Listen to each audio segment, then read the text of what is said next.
the rate in which acid reflux cases are rising in the world today is insane. Like, all the cool kids have acid reflux now. So in this video, I want to help you understand the four main culprits that seem to be creating this massive rise in acid reflux cases, just so you can make sure that you don't fall into one of those categories that seems to be creating all the trouble. So let's look at this study here on global, regional, and national burden of gastroesophageal reflux disease from 1990 to 2021. And they found that the global prevalence of GERD increased from approximately 450 million cases in 1990 to about 826 million cases in 2021. That's like an 83% rise in cases. Like, to get anything to go up 83%, you almost have to try, right? And it doesn't just appear to be like this old person thing like we used to think it was. A lot of younger people are rising at a much higher rate. Let's look at this study on the changing epidemiology of gastroesophageal reflux disease. Are patients getting younger? And this study showed that there was a significant rise in cases in all age groups except for those over 70. So in the older age groups, it kind of has stayed the same, but in younger age groups, especially the biggest rise was in ages between 30 and 39. So to understand why we're seeing such a rise in acid reflux problems, we want to look at the main culprit that I view as the first problem, is that nobody is really treating the actual cause of the problem. All the treatments that the medical world uses just covers up the symptom and removes that symptom of feeling that acid coming back up and burning us. They're just turning off the stomach acid, but if we're not actually fixing the actual underlying cause of the problem, why wouldn't the numbers go up? Of course they would go up. It just makes sense. So to fix acid reflux, in most cases, a person actually has to increase the amount of acid in their stomach, because there's this valve at the bottom of the esophagus called the lower esophageal sphincter. It's not really a valve, it's more of a sphincter that kind of opens and closes, and it's supposed to close when food is in there being acidified by the stomach so that acid doesn't come back up and burn us. But that valve is actually triggered by stomach acid. So if a person is not making enough stomach acid to trigger that valve to close, then the small amount of acid that they're making is going to come back up and burn them, and they're going to find all kinds of new cuss words. So that's a significant problem, is that nobody's really treating the actual cause. They're just trying to reduce those symptoms, so it's going to grow and grow the way that it is. Now keep in mind that I'm not a doctor. I'm not giving you any medical advice. I'm basically just a professional stand-up comic turned nutrition author, because my reflux was so bad that I lost my voice for 8 years and 23 different doctors couldn't figure that out. So I had to dig for my own answers to solve my problem. And now I teach health professionals in more than 40 countries how to help their clients fix the actual underlying causes of problems instead of just covering up the symptoms. And I'll put a link to all these studies that we're talking about in the description below this video, so you can go through those studies and understand how to ask better questions to your doctor. But to understand the second culprit that really seems to be creating this massive rise in acid reflux, let's look at this study on obesity and GERD. Now, tell me this, has obesity been on the rise at all? Yeah, a little bit. And this study showed us here that there seems to be a strong correlation between obesity and a lower LES pressure, that lower esophageal sphincter that we're talking about that closes so acid doesn't come back up.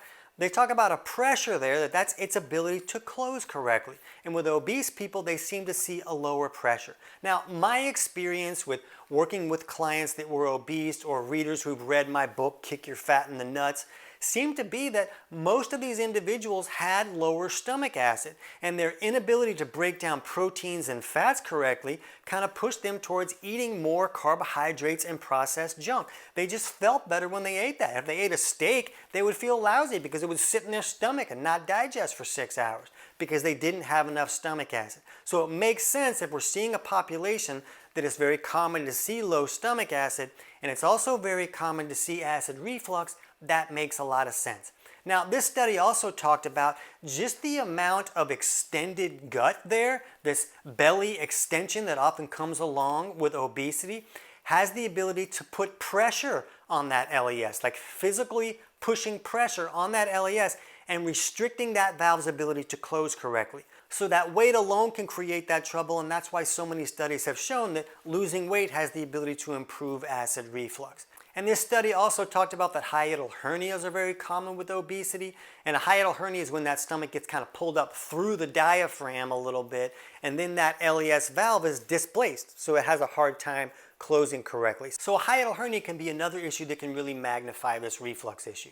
Now, when we're going to look at the third culprit, we're going to look at some type of infection in the digestive tract, like a dysbiosis or a H. pylori infection in the stomach, or a SIBO issue, or small intestinal bacterial overgrowth, which everybody has now. You can't even walk in the grocery store and throw a stick without hitting somebody that has SIBO. I actually did this, and everybody that I hit with a stick came up to me and said, "Hey, I have SIBO." Now, the store asked me to leave and not come back, but I'm willing to make sacrifices in the name of science for you. So this SIBO issue is real, and this makes sense too, because this acid is not just there to help us digest our food, it's the barrier that keeps all the bad guys from coming in on the food that we're eating. So when there's not enough stomach acid in there, the bad guys come in, they set up camp, they have a keg party, they raise their kids, it's a great time.